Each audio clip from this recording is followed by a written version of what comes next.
So the introduction to this papyrus, this ancient manuscript, it says this papyrus, the Shabaka papyrus of the Tamarians, the ancient Africans, was originally inscribed in and around 26,000 years ago on long papyrus scrolls during the last precession period on Tar Earth. So you're not talking about this idea of the planet being 10,000 years old and all the different numbers that they throw at us. We're talking about precessions. We're talking about the wobble of the Earth. And this wobble takes approximately 26,000 years to make one wobble. I'm just going to slow down for a second for somebody who, or those who may not quite understand what we mean when we say precession. But these records are not recent records. These records have been written 1,000 years ago. All right. The precession, they talk about equinoxes, etc. But let's look at it to see what this wobble is. We're saying the wobble. And so you have a wobble that's moving in this direction, or this representation of the Earth. This is that 26,000 year precession. Now, this is separate from the Earth spinning on its axis. While the Earth is spinning on its axis, it's also wobbling, right? And this one wobble, another representation of it, is referred to as a precession. So this writing was during the last wobble or precession 26,000 years ago, which means that the papyrus that the book was being written on became worn, became tattered, and Shabaka in his wisdom, he said that there's a need that arose for it to be inscribed in stone by way of the instructions of the great tribal ruler, high priest, Abba Shabaka, in order to preserve its sacred words and teaching. So if he hadn't done this, and you see here the actual stone that was inscribed upon, and this is his likeness, all right? If he hadn't done this, he would have lost that information, whereby it would have been much more difficult for us to restore our souls, right? So this Shabaka stone, all right, it says it is namely, or this papyrus rather, the Shabaka papyrus, namely the portion that is the first 5 scrolls extracted out of it, known as the Tuareg, became necessary to be revealed unto those of the 3 groups of 12 royal tribes of Ishmael, Israel, and Midiani, because in and around 8,020 years ago, with the graftation and mutation of the first branch of the Caucasian race, called Halabian Flugelrods, many informational problems which previously didn't exist began to occur on Tar Earth. So this scripture that we're holding today, called the Bible, that was written over 26,000 years ago and then had to be inscribed in stone, that becomes the first 5 scrolls, what is called the Torah. It was originally called the Torah or Tuareg. All right, the Torah or the Tuareg.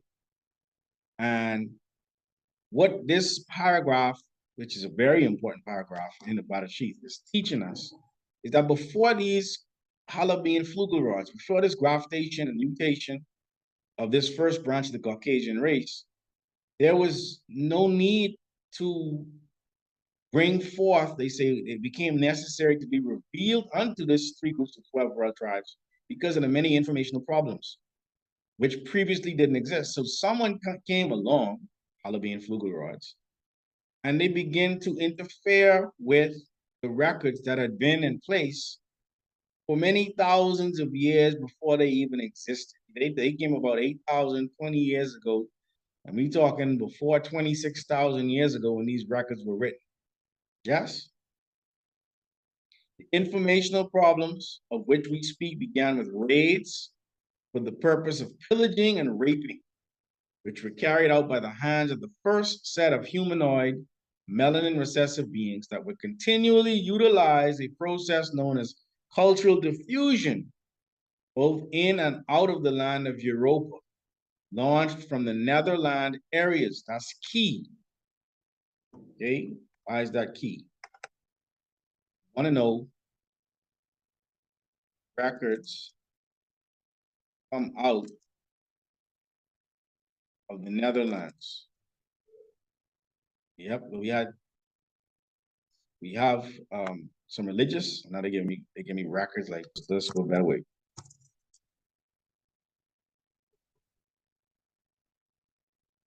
Oh, 400-year-old. 400-year Bible stolen from the U.S. is found in that. Okay, they just found that one in the Netherlands. Okay. They talk about the British Library, right? They talk about the 1775 Dutch Bible, the Leiden Biblia, the Sacra Netherlands, Holland, Lookmans, all right? They talk about 1919 Antique Dutch Holy Bible, Amsterdam, okay? Talk about the illuminated initial G from the Bible, Historial, 15th century Dutch origin, Netherlands. So there are Bibles coming out of the Netherlands. I mean, it goes deeper than that, but I just want to make sure we understand. They talk about Almini, 1716 or 1719 edition, made in Amsterdam, North Holland, Netherlands, made in this place called Dordrecht, South Holland, Netherlands. Stock photo, they have a stock photo, right, of where this place is.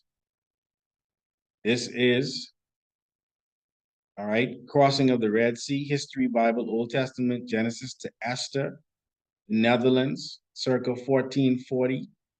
This is before the King James. King James is 1608, 1611, around there. This is way before this. Miniature text, opening of the book of Exodus, the crossing of the Red Sea. Okay, so these books have been written, have been put in place by a people. We're learning now. We're pillaging. All right, we're coming into the lands of the original people, and they were bringing with them, along with taking, they were finding a way to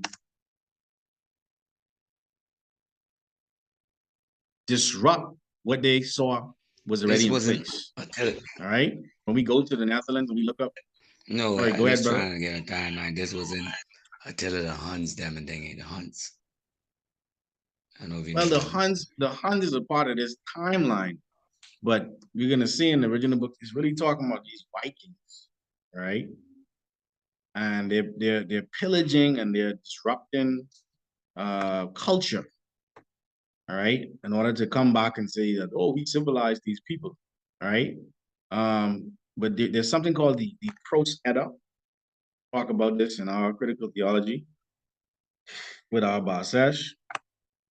And this Prost Edda, which I look at, is the scripture that they're introducing and why in the original book's problems with information began to arise. Somebody's taken our original scriptures and whitewashing them, culturally diffusing them. As a matter of fact, we doing better. Doing better before we look at it. All right. If I want to know the relationship between the Edda text and the Bible. All right.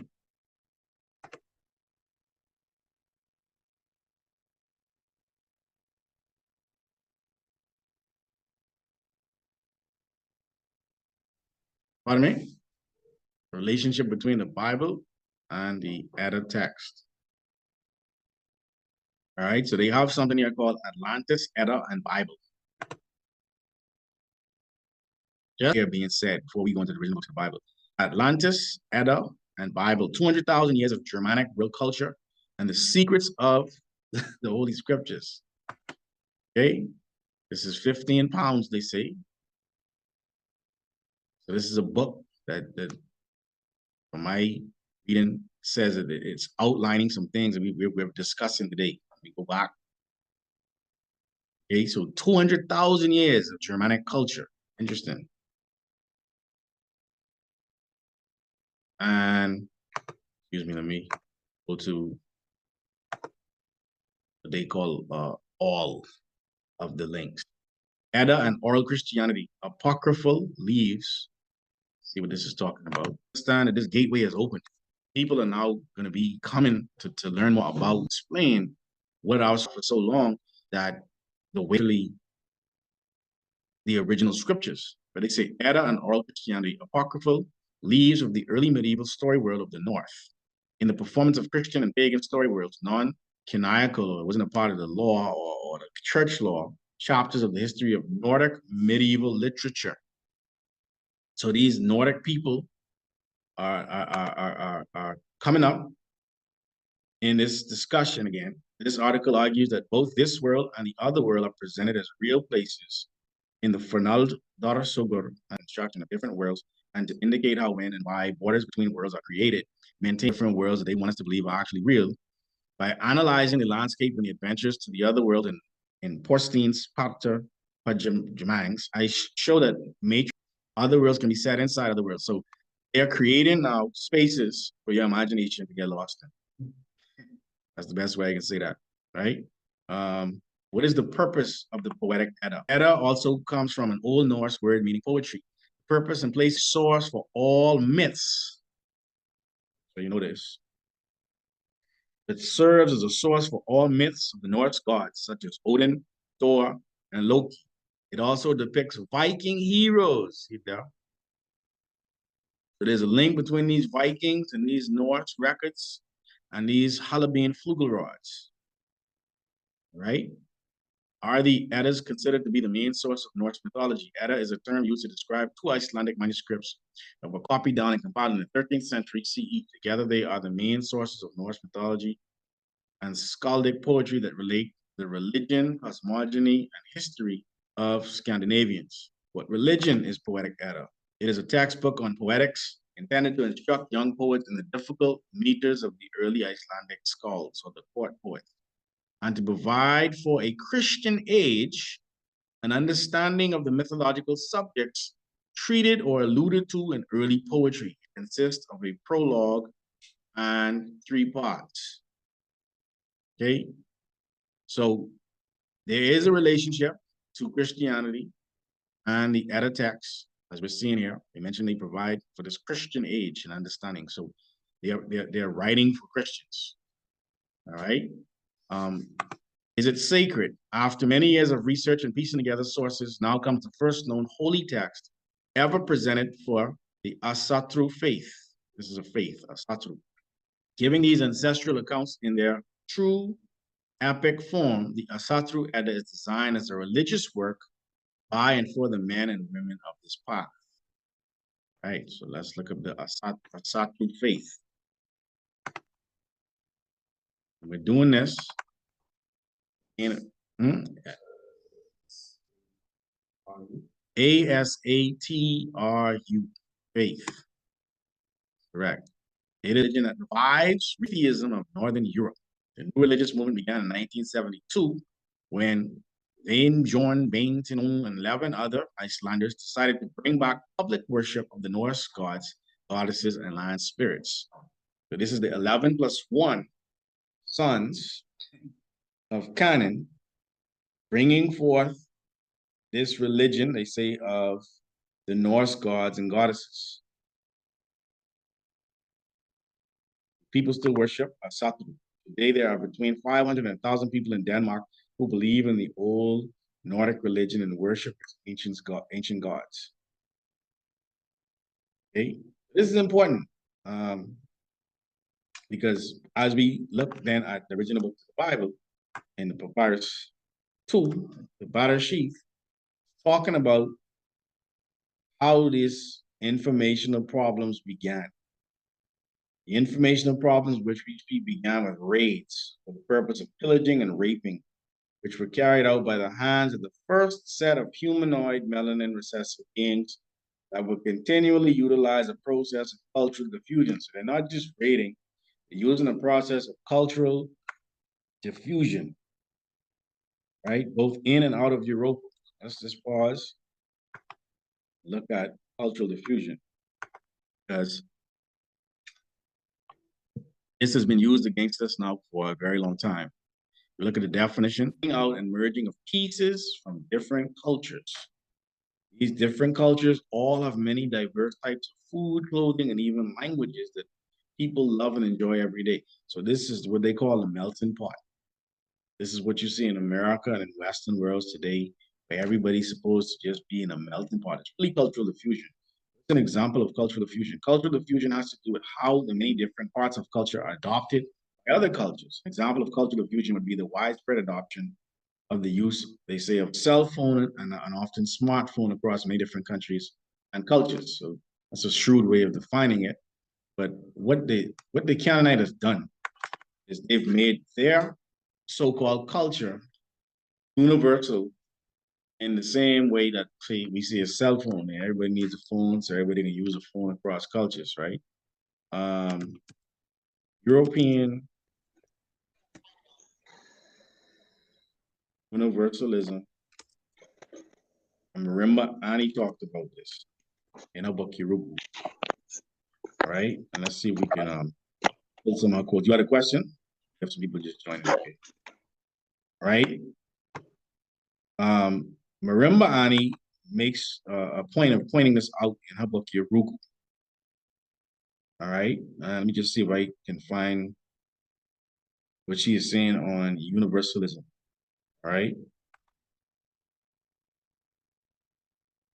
Black people combating the European claim to universalism. So this is how they ultimately bring in their cultural diffusion.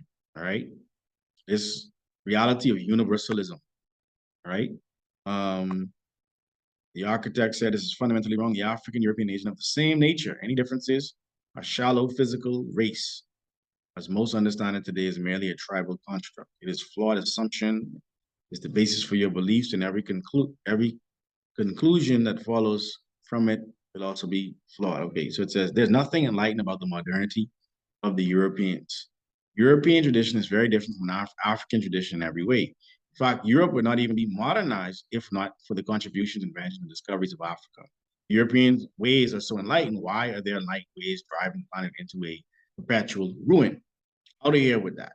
What worked for Europeans is what Africans initiated to begin with, and the Europeans distorted and exploited it as they do every day.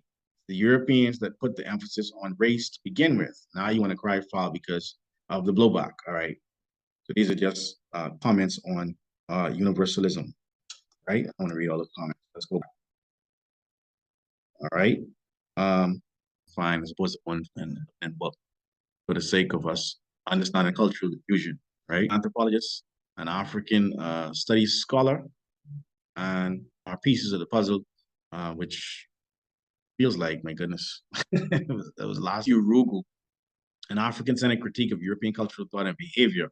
She really hones this certain techniques of cultural diffusion. She has different terms of Seeley, need for power, a germinating matrix, with Tamawazo, culturally structured thought, with Tamarojo, all right? And she also talks about this idea of universalism. And the way universalism works is that the European wants you to think that everything that they do is what everybody else is doing. And if you're not doing it, then there's something wrong with you. All right. Bear with me for a second. I just want to find the quote that I thought I saw. All right. All right, let's just read from up here. All right. It says, Yorugu, an African-centered critique of European cultural thought and behavior, examine the influence of European culture on. We look at what the original books of the Bible is saying. It's saying that these flugel rods, 8,020 years ago, they are coming into cultures that already existed, and they're causing information problems. And it says that these information problems are coming by way of raids, and they're pillaging, and what they're doing is utilizing a process called cultural diffusion, both in and out of the land of Europa. And it said that they launched it from the Netherlands areas, which is why we were looking at the Netherlands earlier with the Edda prose. And they said that the word Edda, it means poet or poem. And this poetic language is being used, they say, as the source of all myths. So Odin and Loki and all of these different mythological, for us, right? In terms of what they want to use the word myth to mean, which it's not real for us, or shouldn't be, right? They're utilizing these works coming out of the Netherlands to create a cultural system, or what they refer to as culture. This was controlled by the kings called the Vikings or the Six Kings, a place called Southwest Eden or Sweden, the Caucasian, with its abundance of white cloud-like snow. Remember, Ani is pointing out that out of this framework, what they do is they actually utilize European culture and imperialism from an African perspective, described by the author as an intentionally aggressive polemic. It says the book derives its title from the Dogon legend of an incomplete and destructive being rejected by its creator. Examining the causes of global white supremacy, Annie argued that European thought implicitly believed in its own superiority, stating European culture is unique in the assertion of political interest. In Yurugu, Annie proposed a tripartite conceptualization of culture based on the concepts of the culture, the Tamawazo, the culturally structured thought or worldview, the way in which the thought of members of a culture must be patterned if the asili is to be fulfilled, this need for power, and the Utamaroho, a culture's vital force or energy source, which gives it its emotional tone and motivates the collective behavior of its members. The terms Ani uses in the framework are based on Swahili. Asili is a common Swahili word meaning origin or essence. Utamawazo and Utamaroho are neologisms created by Ani based on the Swahili word Utamaduni, civilization. Wazu is thought, and Roho is spirit life. The Tamawazo and the Tamaroho are not viewed as separate from the Asili, but as the manifestation which are born out of the Asili. So what comes out of the Halabian Flugeroids and Vikings later by Ani. All right. Ani characterized the Asili of European culture as dominated by the concepts of separation and control, with separation establishing dichotomies like man and nature, the European and the other, thought and emotion, separations that in effect end up negating the existence of the other, who or which becomes subservient to the needs of European man. Control is disguised in universalism. That's what we're talking about now. So this universalism is a way to disguise control, as in reality, the use of abstract universal formulations in the European experience has been to control people, to impress them, and to intimidate them. So every time you meet them, they are trying to impress you with what they can do, but at the same time, intimidate you with their so-called technology or their ability to do what they say you can't do. I'll say it that way, right? And so there's more. I'll put this in the group. And I know for those who did the pieces of the puzzle, you should have that book because it is one that will help you for the rest of your life to understand how this Canaanite thinks. Goes on in the original books of the Bible and says, and so it was that out of these pillaging campaigns, there arose much confusion amongst the members of humanity as to where the stories of the Tamarain Adama versus the Canaanites of the Phoenician stock Hindus versus those of the Tigris Euphrates Valley versus those of the Indus River Valley versus those of the Amazon Valley versus those of the Mississippi River versus those who came to invade and establish a base of the River Ganges versus those called Sino, born in the Yellow River or the Mother River of China versus the Adam son of Europa respectively occurred. So when we read scripture today, none of this is really separated. We don't really look at Tamaray versus the Cadmonites versus the Tigris Euphrates. We don't look at it that way. We look at everything as one. And that causes the confusion. We have to bring it together as one, but in its proper context. It goes on and we'll take some questions if you have questions. Yet what they couldn't prevent was the fact that due to their works towards cultural diffusion, there did arose further conflicts, contradictions, and confusion between the gods, goddesses, religious identities, cultures, beliefs, spiritual powers, spiritual teachings, civilizations, histories, and the likes amongst the genetic families or races of tar earth, which exists even unto this latter day and time. So this is what we're battling against, if you want to call it that. What we're faced with, this confusion. This is why we have the identity conflicts and the identity crises that we have today. This is why it doesn't matter if a person has blue hair or blonde hair or red hair in the Black community, because we don't see that as being anything but a part of today's society, right? More importantly, this question of who was Adam and Eve, and more so, its answers became further complicated for humanity when the libraries of Alexandria were destroyed by the Alexandrian-led Greek Orthodox Church. So these people who are parading around here today as the pinnacle of morality are very much the source of the confusion. And they got churches here in the Bahamas, right? And you're supposed to go to them for your salvation after they've destroyed your salvation. It goes on to say, then further purposely confused, destroyed, and miswritten during the first Constantinian Roman Orthodox Catholic conclave called the First Nicene Council of 325. So I pray that we're seeing how why we need these scriptures, right? And how, as we were talking about on Sunday, if we don't put it back in its proper context, it creates a resistance with what we call the power of God, we call the power of the Most High. We cannot experience the power of a Nere if we continue to keep this craziness in our midst, all this confusion. All right. And so as we come here on a Tuesday or on a Wednesday with Basesh, on a Sunday, in Kanisa here and then with Basesh, we got to have an intent and a purpose behind what we're doing. You got to understand that when you talk to people, oftentimes we shy away from declaring the word of the Most High because we think people are going to question us or ask us something that we can't answer and it's going to make us look silly when truth of the matter is what they're holding in their hand as the Bible. All right. And then later on, it talks about the Quran and what happened with that. These books are really going back to this portion here in the original books of the Bible.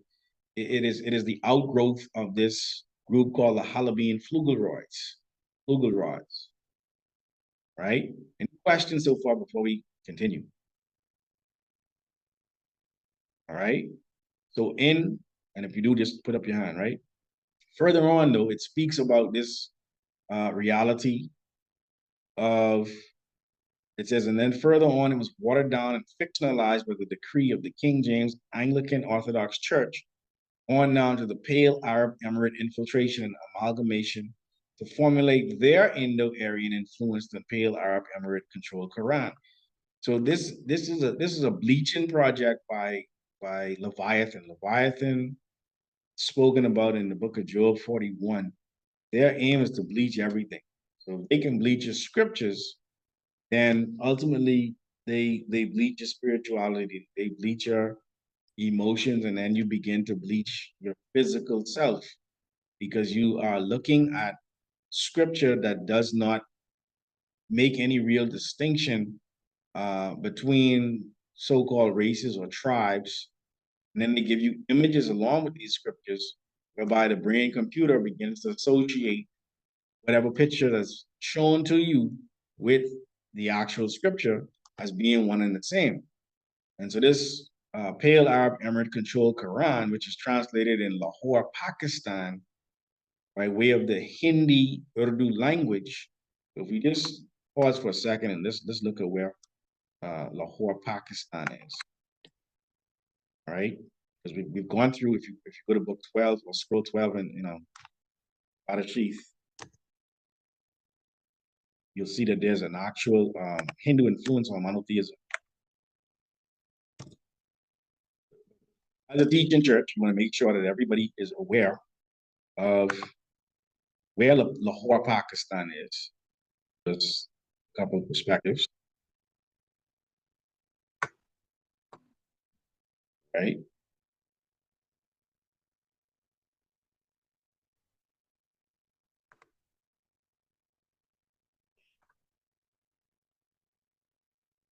A little bit just to see. This is on the border of another country.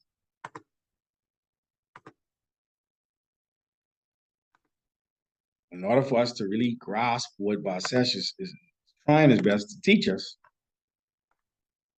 is you got to be able to see. So Lahore is right here. Don't forgive me, let me try to get this map a little bigger. This is where the Qurans of today are being produced. So the country right next to Pakistan is what? You can see it. So this is India. Punjab is this like Lahore almost is like a little province of Punjab, but it's right next to India. When we say there's a Hindu, because when you say India, you just add an H in India, right? But this is why that influence we have to make it clear as to why our Basesh and others.